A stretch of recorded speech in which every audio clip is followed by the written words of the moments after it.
I decided I should go to therapy, which is very taboo for Irish. Clap if you've gone to therapy, yeah? Oh yeah, brilliant. Oh, you haven't.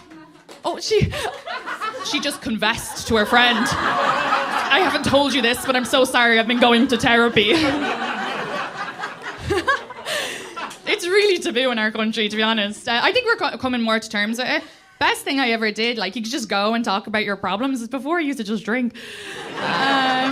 It's amazing. No, what was so helpful about it is all my exes, they were crazy, they were toxic, they all cheated. But I loved that. Don't get me wrong, I loved a good story to tell my friends, okay? I always had something to complain about. I always had the best stories, and your friends love it too, okay? They don't like, well, they want you to date a nice guy, but they don't want to hear the stories. Oh, yeah, he's just nice and treat me right. That's boring, okay? They want to hear he tried to hit me, but he missed. I can do that, he missed. But anyway, so with my therapist, she was like, don't project any of that stuff into this relationship, you know? And just because other guys cheated, it doesn't mean your current boyfriend would cheat. She made me so chill that I wouldn't even have cared if my ex had cheated. Firstly, he's extremely socially introverted and he plays video games all day. If he had cheated, I would have been like, oh my God, you made a friend. She got you off the couch. Who's this amazing woman? My therapist was weird. She's really nice and amazing and she was so helpful with relationship stuff. The thing is, she was only $15 an hour. So, not all the advice was great, okay? Which is fine. You know, if I'm only paying $15 an hour, you just pick and choose, okay? I told her I have really bad anxiety and it comes out, this is so not relatable for anybody, but it comes out through weeing. Does anybody get wee anxiety? No. See, I'm insane, okay? Well, okay, so I have like 5 cups of coffee and 10 cups of tea a day, and then on top of all your water, okay? So when I go to bed at night, I'm like, oh my God, you should go for a wee. You've been drinking all day. But then I'll come back to the bed and I go, you should go for another one, you know, you have full bladder. I'll go back and forth, and I'll nearly give myself a fucking UTI, okay?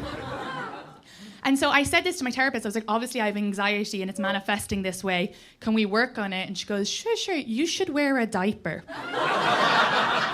It's like, I didn't say I'm wetting the bed.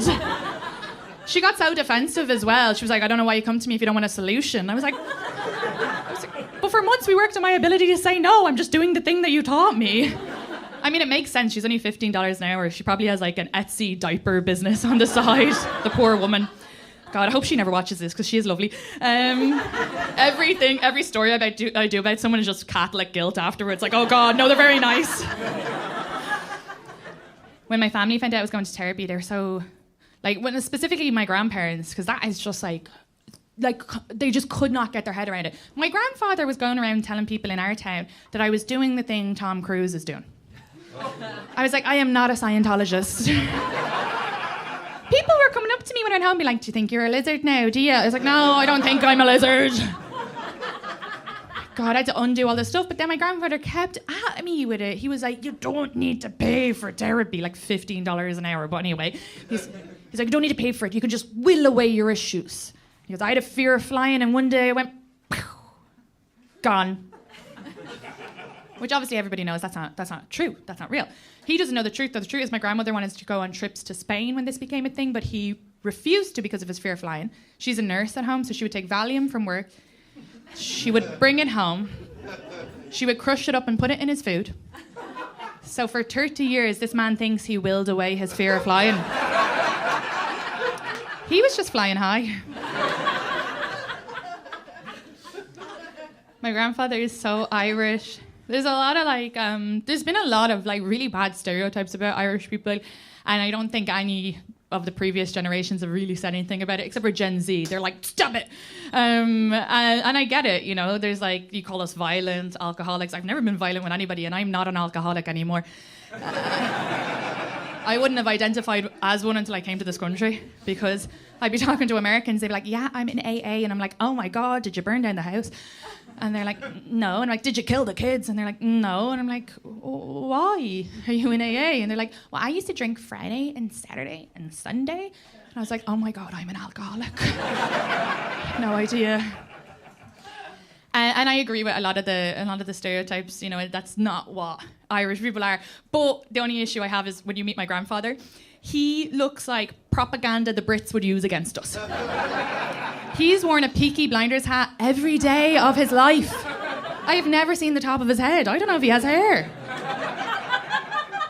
He's a farmer. Well, he's a Catholic as well, and he's a farmer. He grows his own potatoes because he's like, we'll never let it happen again. His favourite drink is Guinness. He's obsessed with Guinness. He actually has his own seat at the local bar with his own arse print, and he goes there every day and he has his Guinness. When I was 15, my first ever job was in that bar, and the owner was like, you're going to pour your first pint of Guinness and you're going to give it to your grandfather. And he was like, it's going to be a beautiful moment. And then my grandfather sent it back.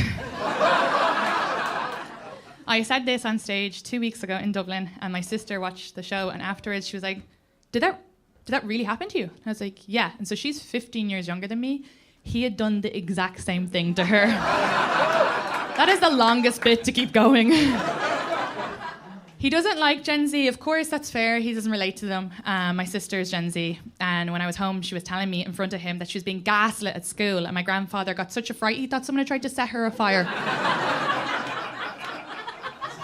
Then she explained what gaslighting is, and he looked like he would have preferred if someone had tried to set her afire. He's very nationalist, too, when it comes to Irish culture, because a lot of that stuff was outlawed by the Brits. So we have our... Oh, my God, it's so hard to explain. So we have our own football. Okay. It's called Gaelic football. All you need to know is 32 counties have their own team, okay? And my grandfather is he's from a place called Longford, which you also wouldn't know. Oh my God, you clapped. Are you from Longford? My mom's from Longford. Oh, you're not going to like the next thing I'm about to say.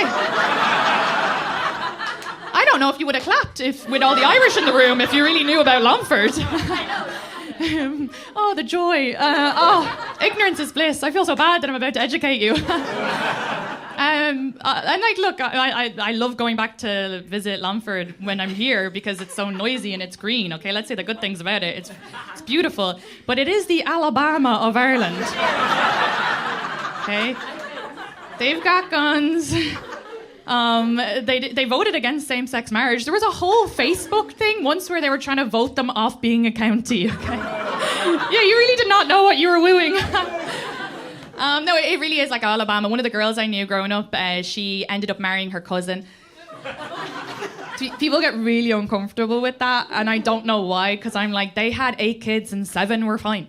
That's just good maths. We could all hope for that, you know? And they're really hot, so good for them. But he gives me this jersey. And I did spend like a good chunk of my life there, so he doesn't identify me as from Kildare. He was like, you're from Longford, here's the jersey.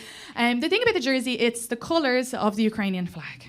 Okay, and I'm an idiot. When all the Ukrainian flags popped up in New York, I was walking around like I had no idea there were so many people from Longford here this whole time.